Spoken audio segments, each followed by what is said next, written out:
so much. I love you so much. I love you so much. I love you so much. Hello, all you positive heads out there. Thanks for tuning your beautiful brainwaves into another episode of the Positive Head Podcast, where we are firmly convinced that creating success and happiness is rooted in understanding the ultimate nature of reality and the fact that as human beings, we are all immensely powerful fractals of the one and only source consciousness which creates and animates all things. After years of exploring this awe-inspiring truth on this podcast, I'm super excited to announce that we are now going even deeper down the rabbit hole on the new late-night style consciousness-elevating talk show called Optimistic, which features none other than you, the listeners. Optimistic is taped out of the epic spaceship-esque 8-bedroom property we call the Mystic Manor that myself and the rest of the Optimistic crew now navigate reality from in Venice Beach, California. And you are invited to come experience a Mystic Manor immersion week with us.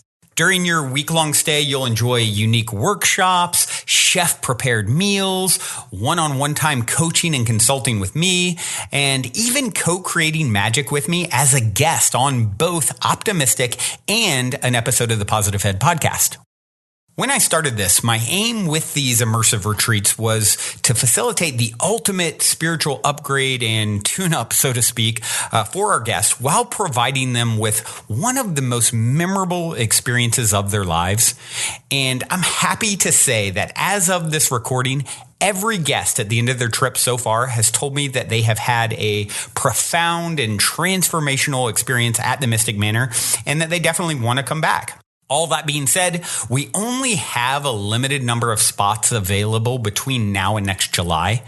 And as of this recording, about half of those spots are already filled. So if there's any part of you that is screaming, yes, I want to come, I feel like I need to be there, go now and book a slot with me to discuss how we can put our heads together and make it happen at calendly.com/talkwithbrandon. I know for some people, there is also that little voice in their head saying, why not? I can't get off work. I can't afford it, and on and on and on. But, really, Henry Ford, I think, said it best. Whether you think you can or think you can't, you're right. And I'm confident that where there's a will, there's a way. And I'm personally committed to doing everything in my power, including discounts and payment plans, to get you here if it is something that truly feels like a huge yes for you energetically and like you're meant to be here. Once again, the link to book time to discuss with me is calendly.com/talkwithbrandon. That's spelled calendly.com/talkwithbrandon. All one word, of course. And book in some time and look forward to seeing you soon here at the Mystic Manor.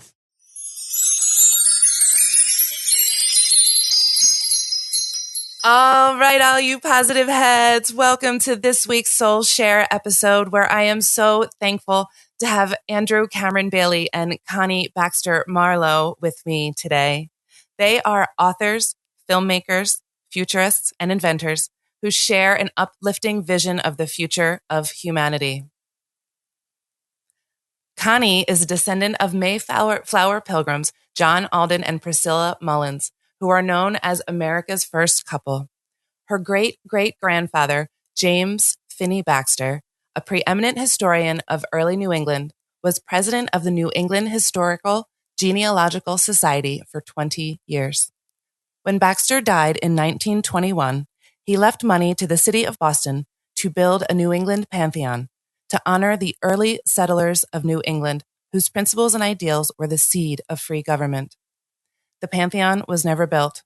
The trust was broken, and the money has been committed to the Boston Public Library, which invited Marlow and Bailey to premiere their film Seeds of Freedom, A Vision for America in the fall of 2016 to inaugurate the library's Baxter Lecture Series.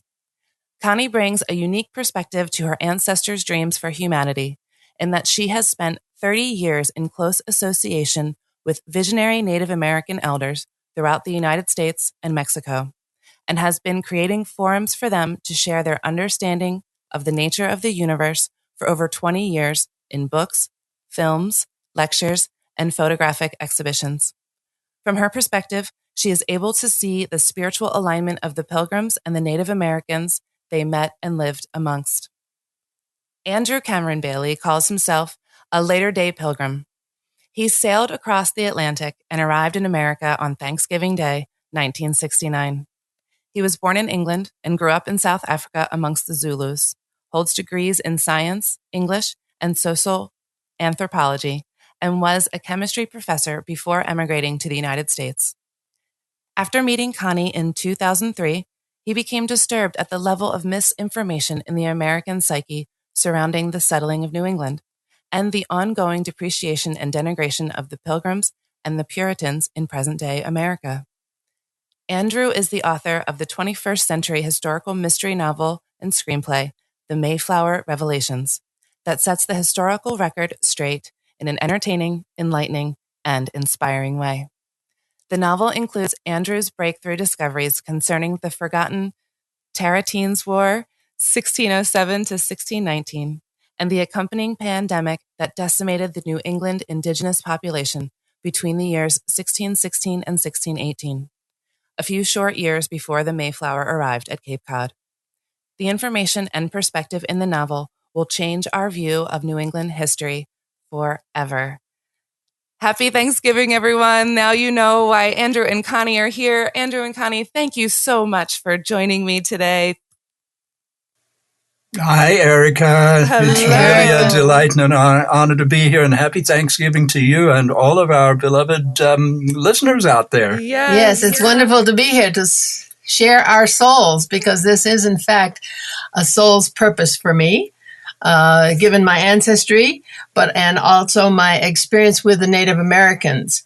And our work has to do with bringing the role of the Native American into the story of the evolution of consciousness, for one thing, and the evolution of American democracy and mind and spirit.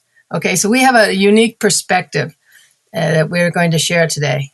And this is exactly why I wanted to have you both on today. I wanted to share the real story behind Thanksgiving, because what we're all taught in our schools, isn't exactly the real story, is it?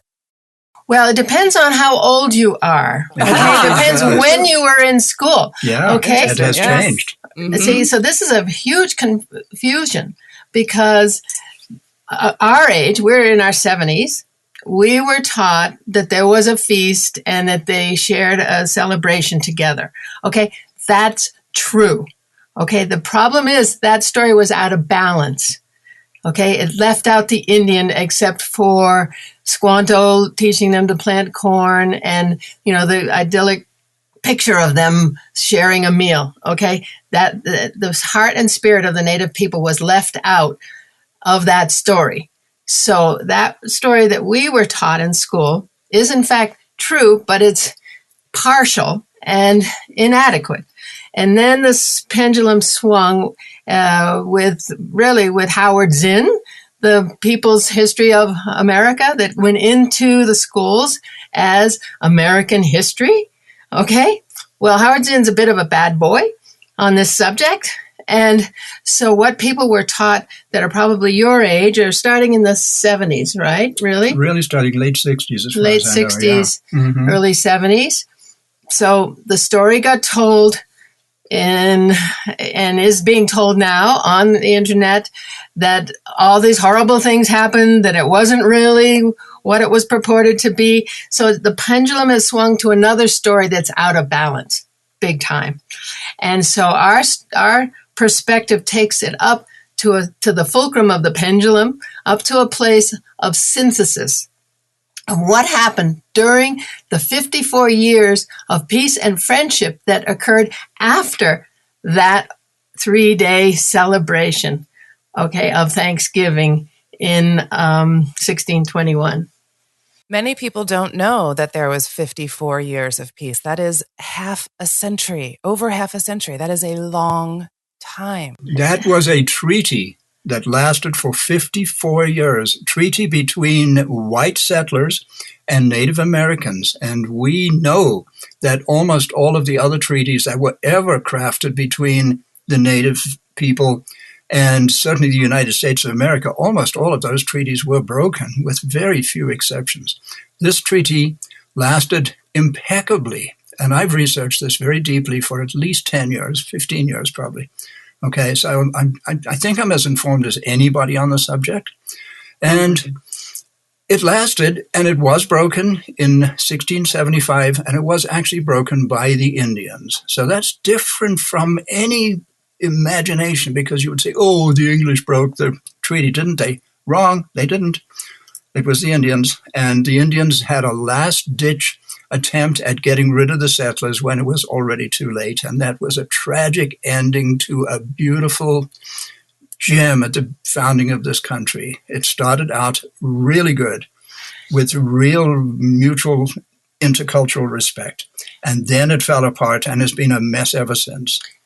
And what we say is that the two leaders of the Pilgrims and the Indians, Massasoit, who was the leader of the Indians, and Governor Bradford, who was the governor of the Pilgrims after John Carver died. John Carver died right away. But these people were visionary. Okay, they were what your audience is, and that is positive heads. Okay, these guys had a vision for humanity. And we can prove that in the original writings as far as Massasoit is concerned. There's one sentence where Hobomok, the Indian who lived with the Pilgrims, said, my sachem, you work with such love. I don't have the exact quote right on me, but you can see that he was extraordinary, that he was a loving sachem. Okay. And your listeners may not know what a sachem is. So that we think of an Indian chief. It is a chief, a leader. Two words, a sagamore and a sachem, which were pretty much interchangeable back in the day. So let's go back to the very beginning. Let's hear this story from when it all began. And actually, can we go back to a little bit before the Pilgrims actually came? Yeah, how about that? So this is really been the subject of, it's been what I have discovered as a result of this research. So for me, the beginning came at the Pequot Reservation in Connecticut, where there's a huge casino. And we went to visit a friend of Connie's who was working there, and it's a beautiful, amazing place.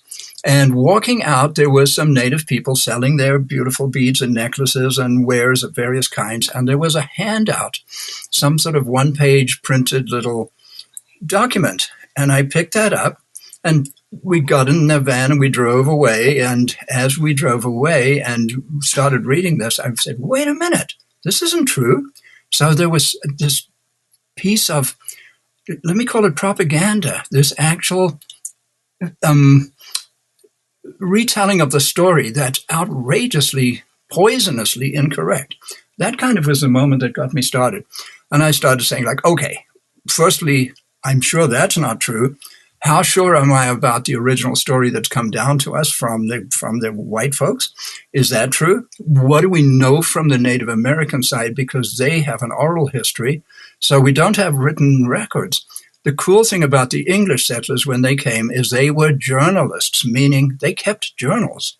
They were reporters. They reported on what they saw, what they experienced, and every time a ship arrived, it would go back to England with these writings, and those writings would be published back in London as early as 1622. We have the first published Pilgrim writings. Now you could say, oh, that's the white perspective, and it's true.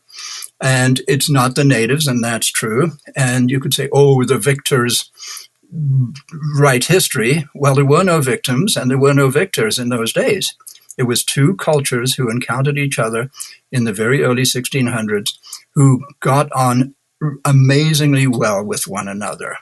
And they were both grieving.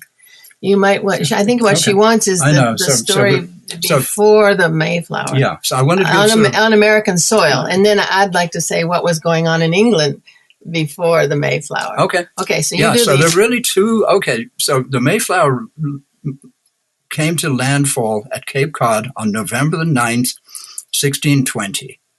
Okay. After this long and harrowing journey. They signed the Mayflower Compact. Before they landed. Which is a document of democracy, and we'll go into that as well, but this story. So that moment was preceded, of course, by what happened in England and even in Holland. There's a whole dramatic story there of the actual Pilgrim story, how they were breaking away from the Church of England and had to actually leave the country. And I'll leave that for Connie to tell that story. Okay, I'll tell that. And then so we're in Plymouth, Massachusetts, and I want to understand what happened before, what happened as a result of the encounter between the English and the native people. And I wanted to know what the situation was with the native people before the Mayflower arrived, because you can't really have a proper grip on history unless you know what happened earlier. So I started looking into that, and it's very difficult in Plymouth, Massachusetts in fact, it's completely impossible to find descendants of the original people to see what's come down to them. And the reason for that is that there was a pandemic, an incredible epidemic of disease, and this is quite well known, that there was a disease that took out a lot of the coastal native people all the way from Cape Cod, all the way up north, up through Massachusetts, through Maine, all the way to Nova Scotia. There was an epidemic that so decimated and reduced the population that the English settlers were actually able to settle. Because just 4 years earlier, Captain John Smith, a lot of people have heard of John Smith, of Pocahontas fame, for example. He had done a mapping journey, a mapping expedition back in 1607, and had 1606? Go on. 1614, Yeah. 6 years before. In 1614, 6 years Jamestown was the 1607. That's right, yeah. Boy, keeping all these dates straight. So he had actually renamed this place. He came to this place today called Plymouth, Massachusetts, and he gave it the name Plymouth, but it was originally called Patuxet, and it was the home of the Patuxet Indians, and they had an estimated 2,000 warriors. You can imagine the Mayflower showing up, and here's 2,000 warriors standing on the shore like, welcome, guys, come on in. I don't think so. So something had happened that changed everything radically. And what did happen was a disease. We know that from some of the early accounts, and it's widely believed to have been smallpox. But it was not smallpox. And if you read the accounts, you have to go pretty deep to find references to the disease. But it was called the plague. It was not called the smallpox. And if there's anything Europeans knew in those days was the difference between those two diseases. They were the most devastating diseases known to Europeans. Okay? Then the next devastating disease came, actually had already come, syphilis, which is a Native American disease and came over with Columbus's people in the other direction. So when cultures interact, these microorganisms, some of them can be devastating, and some of this devastation comes in the form of diseases. So few people know that Columbus's people brought smallpox back from the Caribbean. Syphilis, sorry. Yeah, let's keep me straight, Joe. Okay. Yeah. So what happened here in a nutshell, 1607, now this is 13 years before the Mayflower. Up north, the French had not settled yet. They hadn't started New France yet, but they had a major semi-permanent settlement of fur traders. And the competition among the Native Americans for control of the French fur trade resulted in a lot of conflict between the Native American tribes. How about that? Typical. Okay, so I can't really blame the French for that, but they triggered it because they wanted these furs, and the Mohawk, for example, who are inland, wanted control. The Micmac, who live on in Nova Scotia wanted control. The Penobscot to the south wanted control. And these groups actually got themselves into conflict. And this conflict escalated to the point where an event occurred back in 1607 that was devastating. The Micmac to the north, the Tarratines, as they were, have come down in history. We now know they were the Micmac, today known as the Micmac.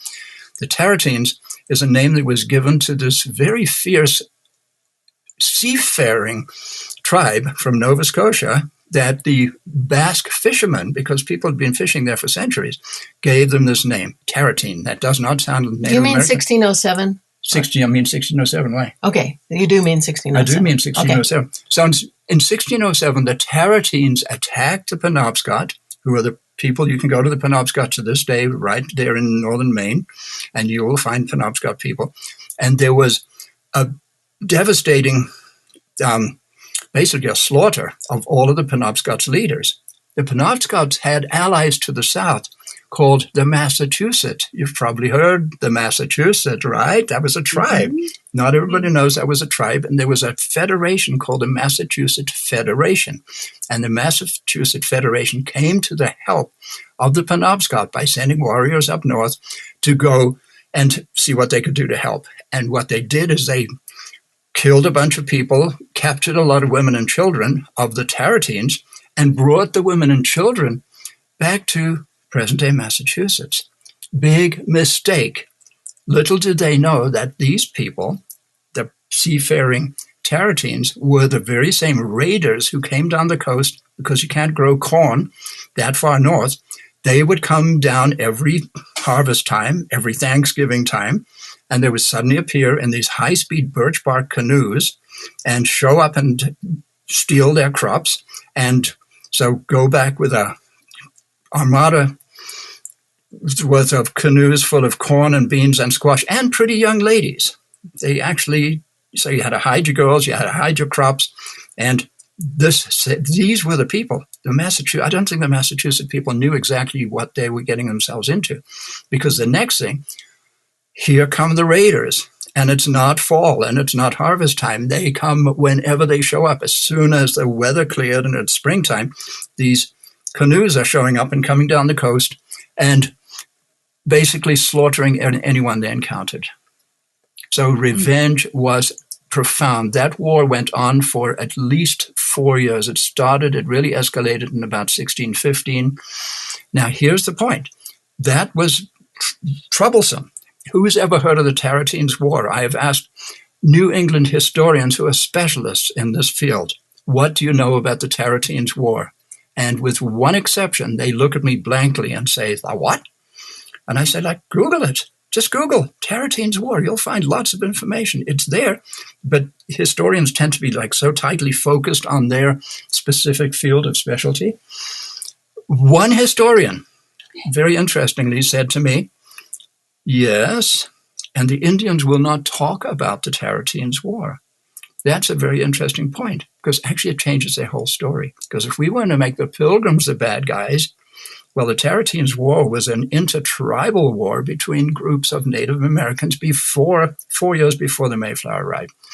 Here's my personal original hypothesis. The disease that took out the Indians all along that same coast was plague, bubonic plague, the Black Death, that was delivered by these warriors in these canoes during the Tarratines' War. That has a problem, though. Most people know that the plague is delivered by rats and fleas, and you're not going to get a whole bunch of rats and fleas in these canoes. That wouldn't happen. But there's a whole other thing that I've recently learned, that in a malnourished community, the plague that normally requires rats and fleas goes from bubonic to pneumonic. And I'm English. We used to have this thing, coughs and sneezes, spread diseases. You may have heard that. So now all of a sudden you've got these warriors who are infected. And are they malnourished? Are the warriors malnourished? Are the people they're attacking malnourished? Well, they're 4 years into this war, the Tarratines' War. The raiders used to come down and steal the crops. The people couldn't grow their crops because the Tarantines were either killing them or chasing them away. So there was nothing for any of them. So everybody was malnourished. So if you've got plague in your bloodstream, that plague goes pneumonic, and you can spread the disease very, very quickly, which is what happened. In about 14 months, as many as 70 to 90% of the coastal Native Americans died. They didn't know what hit them. The same thing happened in the 1300s in London, when the disease finally came all the way from China. The plague came from China all the way across medieval Europe, all the way to France, finally jumps the English Channel in the 1300s and hits London. And London's people were totally malnourished. We know this from archaeological skeletal remains. We know that they were in this state. And 60% of London died between 1349 and 1350. And then years later, centuries later, it finally gets across the Atlantic, and that's what happened, I believe, right before the Mayflower arrived. So, you can't blame the Mayflower for what happened. The Mayflower landed at Plymouth, and there were actually skeletons, unburied skeletons. There were skulls among the rocks on the shoreline. They noticed that. And they said there were no people. There were signs of settlement, but no people. Do you know the Mayflower Pilgrims didn't meet their first Indian for 4 months? 4 months. Well, there was no welcome committee on the beach when they landed. There was nobody home. And 4 months later, on the spring equinox in 1621, a big, tall Native American named Samoset comes walking into their little village that they're building 4 months later and greets them in English with 2 words, "Welcome, Englishmen."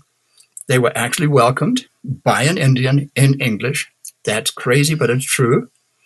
And I think you might like it. At this point, would you like to say who the Mayflower people were and how they came to that point? Because we're now at that point. Sure. Why don't you finish with Squanto, though? Just Squanto being one of the Patuxet. Okay. So have you heard of Squanto? Just recently, I have through you. So otherwise, no. So there was a Patuxet Indian, Patuxet, Plymouth, one of those 2,000 warriors. And he seems to have been a prince, or the son of Sachem or Sagamore. Seems to have been a significant guy. Somehow he went to England and spent a bunch of time in England. He may have gone voluntarily. He may have been kidnapped. We don't know that. The story is that he was kidnapped, but we don't know that for sure. We do know that the first time he went twice. He went at least twice. At least twice. He went twice. He stayed in England long enough to learn English really well, to like the English, and was brought home by Captain John Smith in 1614, right at that time of the mapping expedition that he did. Captain John Smith had a buddy named Captain Hunt, Thomas Hunt, I think, who was on another ship, and they had, aside from the mapping, they were also in search of product they could sell, such as wood, timber, lumber, fish, and so on. So when John Smith left, they brought Squanto. They had brought Squanto. Is that what you're trying to say? Yeah, they brought Squanto back. They brought Squanto back to. Yeah, it's a complex story, and I have to really keep it together here. So, 1614, Squanto, having spent maybe 5 or 6 years in England, makes it home. He then is with Captain John Smith and with this other sea captain, Captain Hunt. Captain Hunt is left there to stock up with fish and go back to England, while John Smith goes down to Jamestown. Jamestown, remember, was founded in 1607. This is 7 years later. So Smith was going to go on down to Virginia, and Hunt was to load up and go back to England. He had a better plan. He had a different plan. What he did is he kidnapped a whole bunch of Patuxet Indians, young braves, about 20 of them. And they came aboard to trade, thinking they were going to trade. And what happened? They went down below decks, and Hunt slammed the hatches and set sail for Europe and kidnapped them, along with Squanto, who was probably the guy who said, "Come on, guys, come. This is Captain Hunt, and come and let's do some trading here." Now, Squanto turns out to have been a slippery character, so he may have been in cahoots with Captain Hunt. We'll never know, or he may not have. But what did happen is he found himself in Spain at a slave market as a slave for sale. Whether that was his plan or not, don't know. Whether he was betrayed by Captain Hunt, I don't know. And I don't think anyone in the realm of 16th century, 17th century history knows. But Squanto ends up in Malaga, Spain, at the slave market, and he's for sale, along with 20 of his compadres from New England. And they're all for sale, but nobody wants to buy them. And what happens is that a group of monks, religious guys, come along and don't know who else, but they end up taking Squanto and say, come, you can come and live with us. They didn't buy him. They welcomed him and they said, hey, come. And so here he is. He doesn't speak a word of Spanish, and he's in Spain, and it's 1614, and he's got a situation on his hands. But he's back in Europe. He's never been in Spain, but he spent significant time in England. So his mission now is to get himself back to England so he can reconnect with his friends in London so that he can get himself back home. It takes him forever to do that, but he finally does it. It's a long and dramatic story. I won't go there. But he finally gets back in late 1619 or the early summer of 1620, right before the Mayflower. And you know what Squanto, a Patuxet Indian, found when he got back to Patuxet. His people were gone.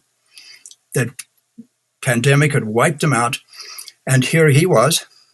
And I believe there were 2 old men and a couple of kids surviving. That was it. He could not find any more of his people. And then he was taken in by Massasoit, who was the one who ended up actually forming the treaty with the Pilgrims. And his situation was kind of captivity, as far as we can tell. He was actually a captive in the sense that the Patuxet were kind of enemies of Massasoit's people. We don't really know, but he wasn't like a free agent.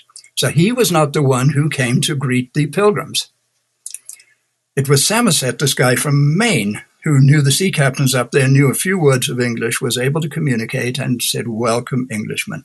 But what Samoset said to the Pilgrims after a day spent with them, he said, look, I have a friend who speaks much better English than I do, and I'm going to go, and it's going to take me about 5 days, but I'll come back in 5 days, and I'll bring this gentleman, Squanto, with me. And the rest is history, because Squanto came back, and he didn't come alone. He came with Massasoit, who was the most powerful chief or sachem in the entire area, and about 60 warriors. And this whole thing then unfolded, which resulted in them sitting down and crafting a treaty, a mutual protection agreement, really, if you looked at that. They came to a really firm agreement. Didn't really sign the agreement. I don't think it was like, the Indian suddenly learning to write and signing his signature. But they came to this agreement, and the agreement held for 54 years. So let's jump to the Pilgrim story, and who were those guys, and where were they? What was their background? Is that okay? So the Pilgrim story, which is for us significant in the evolution of consciousness, that's our focus, where we're going as a species and what significant events have happened in the evolution of consciousness. So what happened in Europe was that there was a Magna Carta written, a document of democracy that was written to keep the English Parliament in line, right? Would you call that? That's what the Magna Carta was. It was in force for like 6 weeks. I'm not sure there was a parliament back then. There Maybe not have been a parliament. There was the king. Whatever it was. This was king and his barons, really. Yeah. But yeah. So the first attempt at a democratic organization. So this was a push. Big breakthrough. This was a push in the evolution of humanity, evolution of consciousness, to be free. Okay. This is what we're talking about. True freedom, how we're going to get there, how we've been in progress, okay? So here's in 1215, the Magna Carta. Okay, what was happening on the American soil at about that time was that the great peacemaker came to the warring tribes of the Iroquois and brought the great law, a way of being in combination of different tribes, a new way of seeing that got them out of warfare, out of anger, revenge, all that they'd been in for generations. He brought this great law, which ultimately brought together the warring tribes of the Iroquois into the Iroquois Confederacy, which ultimately plays another role in this story as America develops, the United States. But meanwhile, so these two urges were happening about the same time in the 1200s, okay, because we look at it as a universal story, okay, to the extent we can of who we are and our focus. So then we go on, 1606, in the late 1500s, the Bible had been translated into English. Okay, it was mass produced. It was on everyone's dining room table. People could read it and discuss it. So what happened in England was that there was an absolute monarch. Okay, at this point, was it King James at this point? No, at that time it was the latter part of Queen Elizabeth I's reign. Yeah. Okay. In the 1580s. Okay, so they had already started a Puritan movement to purify the Church of England. Okay, so the Puritans were already happening, and their effort was, okay, we want to purify the church, get out of all the robes and the cross signs and the rituals and all that, and the decadence of these bishops. Okay, yeah. So what happened was that once the Bible was translated into English, people could see that we were meant to relate directly to the divine. We were intent to live according to our conscience, okay? And they saw that that was our God-given right, okay? So they realized that they had to separate from the Church of England because there was no purifying it. So this was a treasonous act. It was against the law not to go to the Church of England. It was against the law to meet in private. Well, they did so. And a lot of these were pastors. A lot of these were people that were in the government, were of service in the government. They were Cambridge academics. And they met secretly in Scrooby, England, and discussed the scriptures according to what they perceived them to be. And they actually formed a covenant with themselves and with the Creator. Okay? Well, for one thing, this whole direct connection to the divine is very Native American. Okay? It is the basis of their Creator-based cosmology. Okay, that you go on the mountain, you cry for a dream, you get your answer, you get your information, you come to the tribe, you tell them what happened. The tribe says, yeah, okay, let's do it. There's no attachment to dogma and prove it and where did you get that? And people live in alignment with that, with every day, that what they do, when they do it. And this is what's called freedom. Okay, and they crafted a covenant among themselves as these separatists. Okay, hold on, but I was talking about the Indians. Okay, okay. So I'm talking about the Indian way of being, and so what Andrew's bringing in is that the Pilgrims realized that and lived accordingly. They had an epiphany-based reality where they feel like they're being communicated with and they're living accordingly. And they formed this covenant in 1606. It's called the Scrooby Covenant, where they covenanted amongst themselves and with the divine, which is a very binding and real thing for them. Okay? And in this covenant, they said that, I've got it here, that they would walk in all his ways, made known or to be made known to them according to their best endeavor, whatever it should cost them, the Lord assisting them. Okay? This is a big deal. See, because they also knew that they didn't have all the answers. Okay, they weren't a closed-minded group. They were like, okay, this is going to be revealed to us as we go. Okay, and whatever it should cost them, well, ultimately it cost them their lives. Many of them who died on American soil. But meanwhile, they committed treason by doing this. And the king by now was King James, that they had hoped was going to be more liberal, but he turned out not to be such, and passed some certain laws and stuff that even made it more restricting. And they had to escape from England. And they had to sell all their everything. This is moms, dads, and kids. It's you and me, our husbands, our kids. Okay. Hey, we have a right, a divine right, and we're going to put our lives on the line for that. And so their whole story of their escape is very interesting. They got betrayed at one point and put in jail. They were already on a boat, and the captain of the boat betrayed them, and they got arrested and put in jail. And and they had sold everything. I mean, this is wild. Yeah. So it's once the Native Americans get to understand who these people were, they're going to go, whoa, these white guys were something else. They did what we've been trying to do all this time. Okay.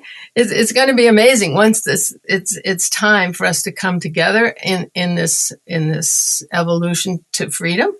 And so they left England, they went to Holland, and in Holland there was religious freedom, and they could practice whatever they wanted, however they wanted. But because of the guild system in Holland, they had to be lower level, lower class workers. Okay. They had to be tailors and and shoe repair people and weavers and stuff like that. And, but they also lectured at the college. We've been in Leiden, Holland. We've seen this all. We've been in Scrooby, England. See, we've tracked this whole thing, personally, because we want to know, before we opened our mouth on this, we want to know who these people were. So we went to Cambridge, England. We went to Scrooby. We went to Leiden, Holland. We've spent tons of time on Cape Cod. So meanwhile, in Leiden, they had to have these low-level menial jobs. And after 12 years, their kids were becoming Dutch. They're Englishmen. They wanted their kids to be English, not Dutch. And also there was a treaty with Spain that was about to be up, and it was a treaty that acknowledged the religious freedom. And the treaty, when the treaty expired, Catholicism might come back to Holland. So they said, we got to go. And they set up this. Actually, some people came over from England and said, hey, we'll find some investors for you, and called the merchant adventurers. We'll finance your trip.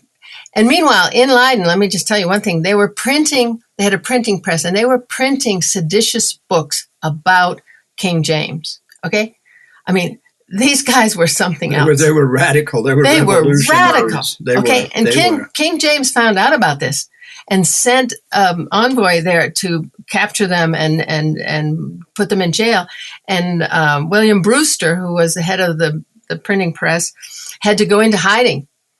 And which he did, and he ultimately came on the Mayflower. They got him on the Mayflower, and he came over, and he was Elder Brewster in Plymouth. But these guys were something else, all right. And so they bought a boat called the Speedwell, and as Andrew says, it didn't speed very well because ultimately it was leaking, so that didn't work. But they got a boat called the Speedwell. In Holland. In Holland. Got themselves to England, but that boat was not seaworthy, so they had this other vessel named the Mayflower that the merchant adventurers had put together and had gathered people who were sympathetic to the separatists, but weren't necessarily super active separatists. And then there were what's called the strangers, people who were just wanting to go along for the ride and see what they could do in the new world. And one thing I want to say that this agent of theirs who put together the merchant adventurer thing sort of sold them out and told them that and had written into the agreement that they were going to work 7 days a week and all their property and everything was going to go back to the merchant adventurers. Well, they never signed that. Okay. The whole thing went on without them signing because they were not going to give up their lives for to these merchant adventurers. So meanwhile, the whole Mayflower, everything gets ready. They set off and the speedwell leaks. They have to turn around. They come back. They fix the speedwell. They go out again. The speedwell leaks again. They come back, and people who still are up for it get on the Mayflower. So there are 102 passengers on the Mayflower. That's leaving. It was packed. It was packed. Mm-hmm. It was not a cruise ship. It was a cargo ship that had carried wines and stuff. And meanwhile, this delayed them significantly. So they took off from Plymouth, England, and they should have arrived in September, which would be a sensible time to show up, and they didn't get here until November, winter time. Until winter. So they were late leaving. They had 66 days at sea with some really phenomenal adventures in the fact that during a storm, the what would you call it? The thing that held the mast cracked, and because they had a certain kind of vice for building buildings, they could prop it up and keep the mast up. So this is extraordinary. If you look at providential history, which is this evolution of consciousness, this divine, you'll see certain things that happened that were beyond anyone's control that had it happen for this, what we say is for the evolution of consciousness of all people. So they arrive in New England in the, what do you call it? Provincetown Harbor. Is that what it's called? Present-day Provincetown Harbor. There was no Provincetown then, yeah. And there was some mutiny about the people who said, hey, they were supposed to be going to Virginia. They had a patent to go to Virginia, but they were either blown off course or they went off course because there was already a church in Virginia. There was a whole thing going on there. And who knows if they just said, hey, let's go somewhere fresh. Let's go somewhere fresh. So that remains to be seen. But in the cabin of the Mayflower, before it landed, they crafted this thing called the Mayflower Compact, which is a paragraph of what it says is they're going to form themselves into a civil body politic. They're going to create equal and just laws serving the common good. They're going to create offices, they're going to elect officers, and they're going to swear their obedience to all this. Okay? They didn't call it democracy, but it in fact is a document of democracy. So people want to say that the Iroquois Great Law is the foundation of the Constitution of the U.S. Well, these ideas that came on the Mayflower are a key sign of the fact that this was that the Constitution was a melding of the Iroquois Great Law and these ideas that had come over from England. So there we have it. They've landed, and their first foray, or one of their first forays out to see what it's all about, they actually get attacked by Indians. It's called First Encounter Beach, where it happened in Eastham, Massachusetts. And they were exploring, and they woke up to a shower of arrows and loud screaming whoops and stuff. And They picked up their muskets. It had been raining. They picked up their muskets. Their muskets barely worked because of the design of these old guns that they had. And they shot off a few shots. The Indians took off. Nobody was hurt. Nobody was killed. Okay. I have a friend from Eastham, Massachusetts. He says, "Oh yeah, that's where the Pilgrims killed their first Indian." Okay.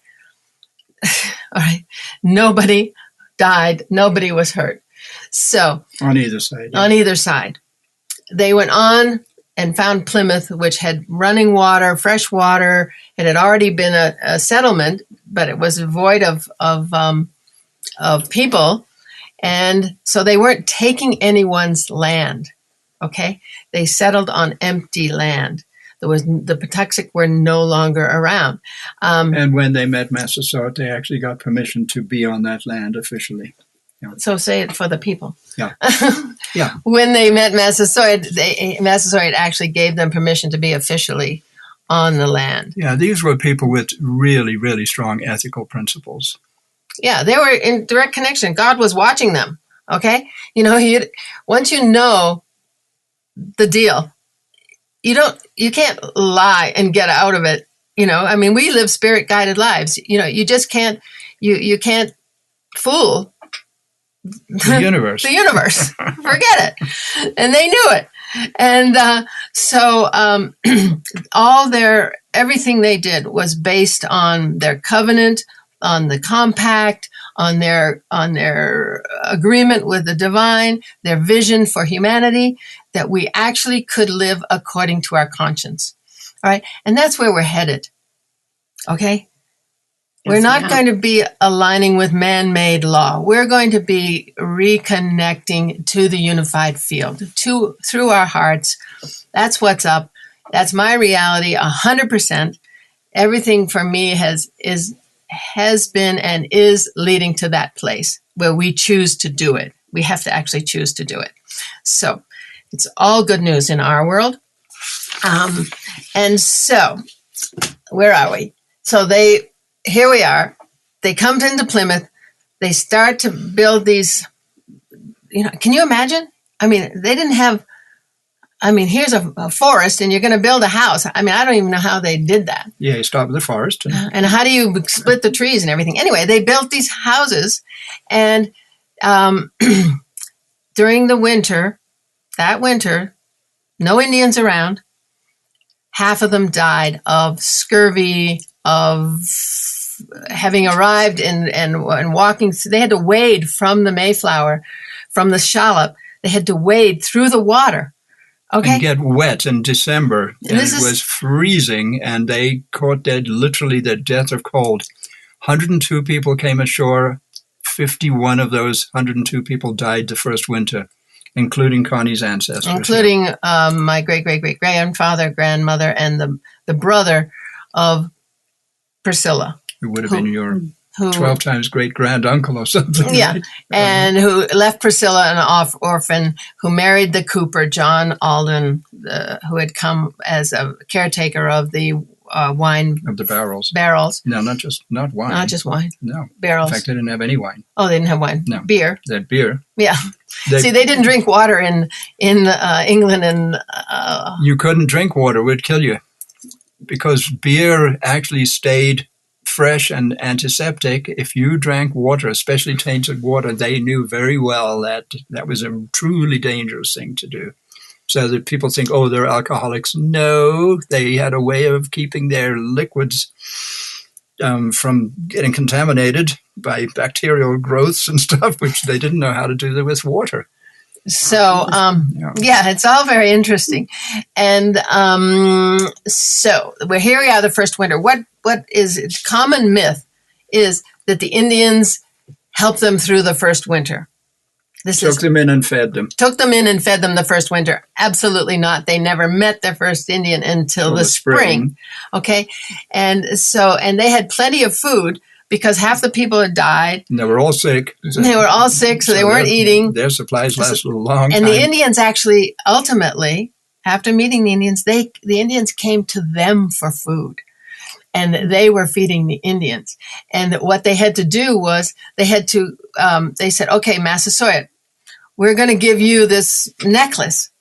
And if you send any of your people, have them bring the necklace so we know it's from you so we can give them food. But we're not giving every guy who shows up here because there were lots of tribes around. Because the word got around and, oh, those people have food. Let's go visit. We can understand that. But that would have endangered their very survival. So they had to put down some rules. So there are so many myths about the Pilgrims. It's almost universally believed that the Indians welcomed them with open arms. They actually welcomed them with a shower of arrows. They took them in and fed them. They did not. Had that happened, possibly more would have survived, but who knows? But it just wasn't. It just was not the history.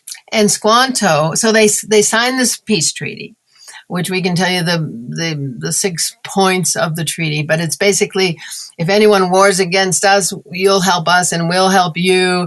And if somebody attacks you, we'll come to your assistance. And if anybody attacks us, please come to our assistance. That kind of thing. Just 6 really practical, simple little points.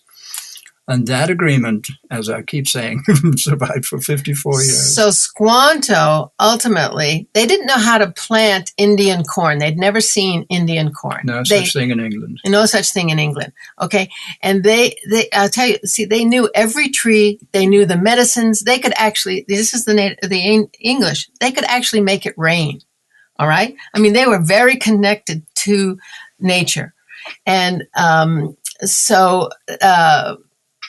Squanto ultimately taught them how to handle Indian corn, how to plant it, with putting herring into the soil so that it fertilized the soil, and then the squash and beans, the 3 sisters thing, so also Hobomok came to live with them. We always leave Hobomok out, but Hobomok and his family came to live with the Pilgrims, and Squanto lived with the Pilgrims. Yeah, Squanto. He lived in the house of William Bradford, right?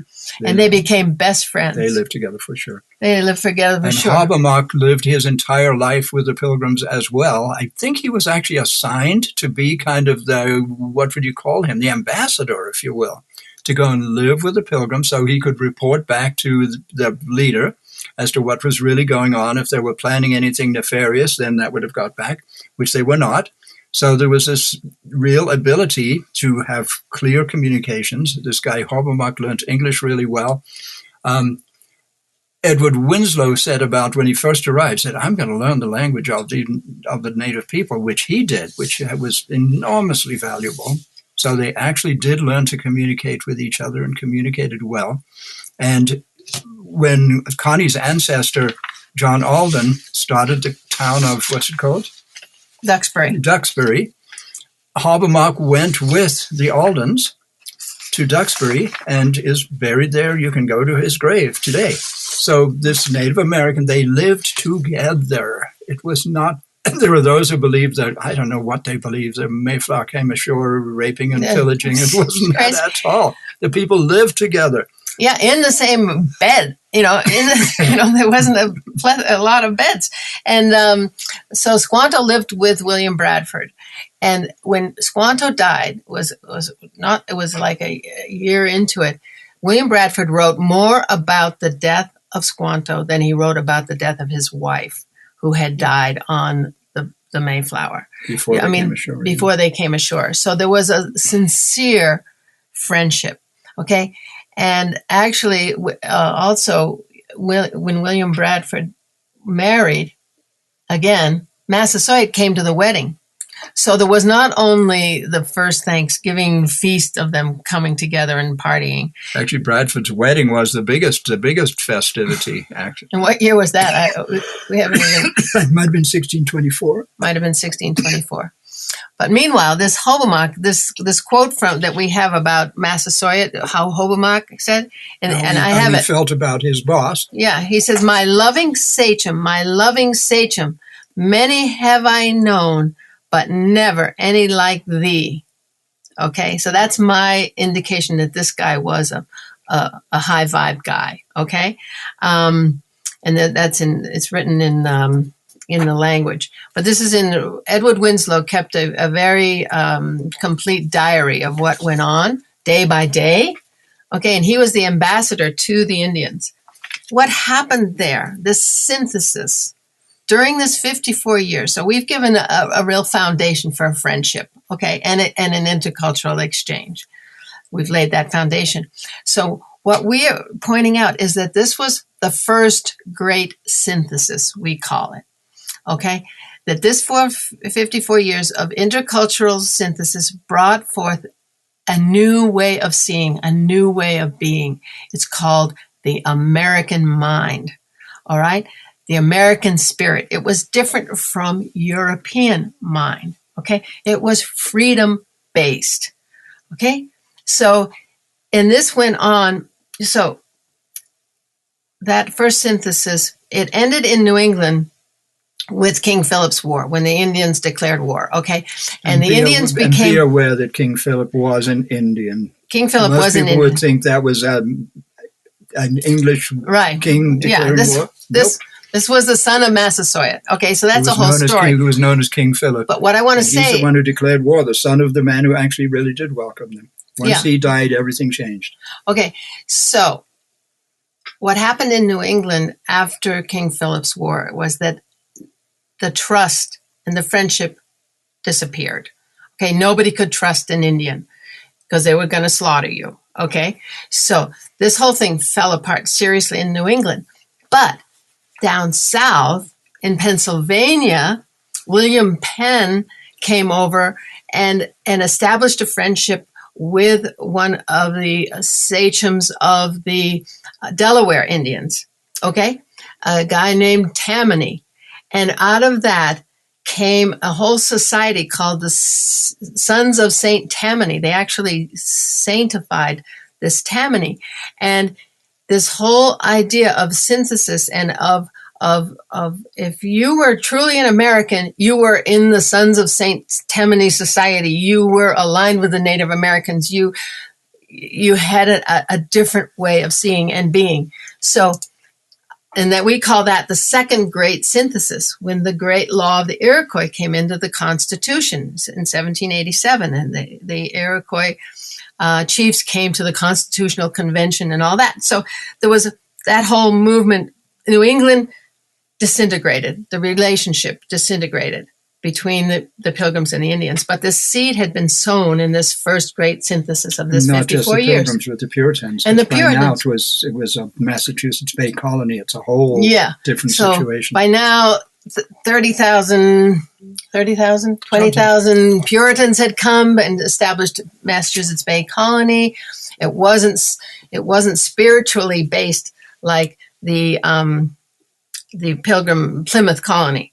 But see, what is said is that Plymouth Colony was absorbed into the Massachusetts Bay Colony, but the ideals of Plymouth permeated through to Massachusetts Bay.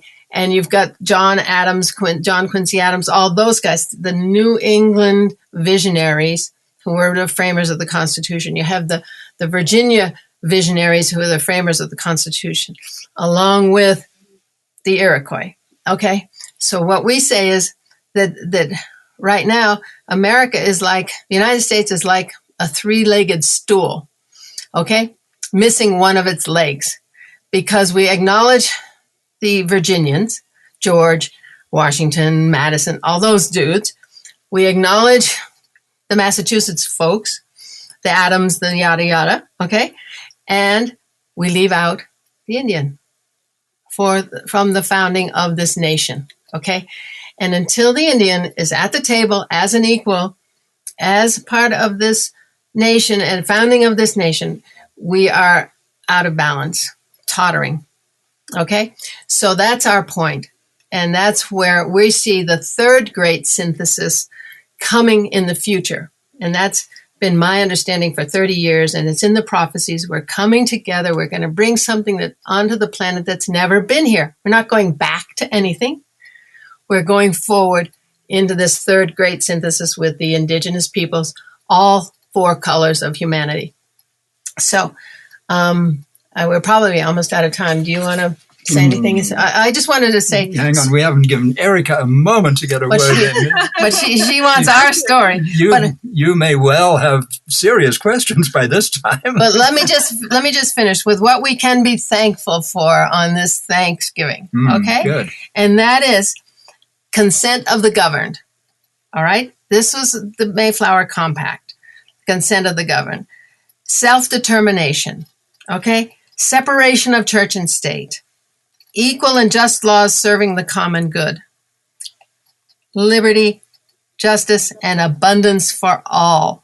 Okay? This is our true nature. It's the true nature of the universe. It is our birthright. It is the true American dream, not the one that's been corrupted by this economic materialism, etc.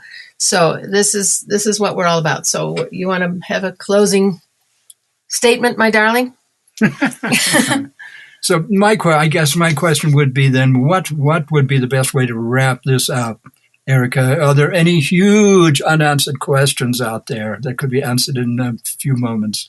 I have a very simple question that I find interesting.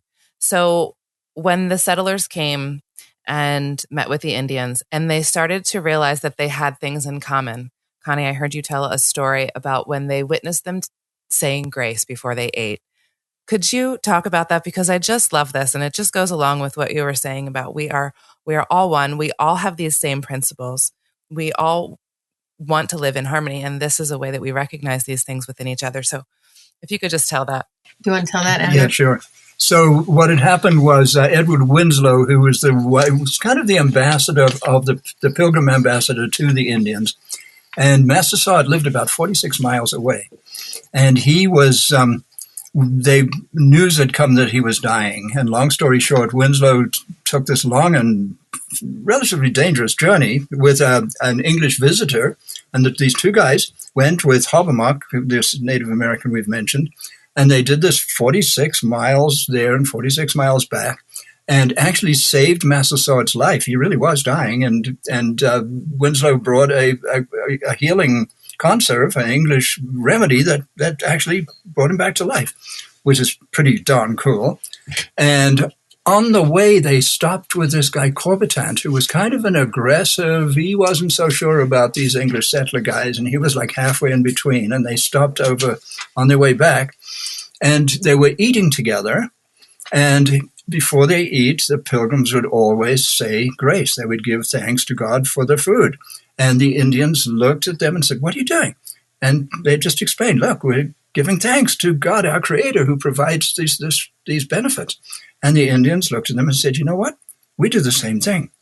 We actually have," and that was the beginning of an understanding that, wow, while they had different names, the Indians called their deity Khitan, and the Pilgrims probably would have called it God.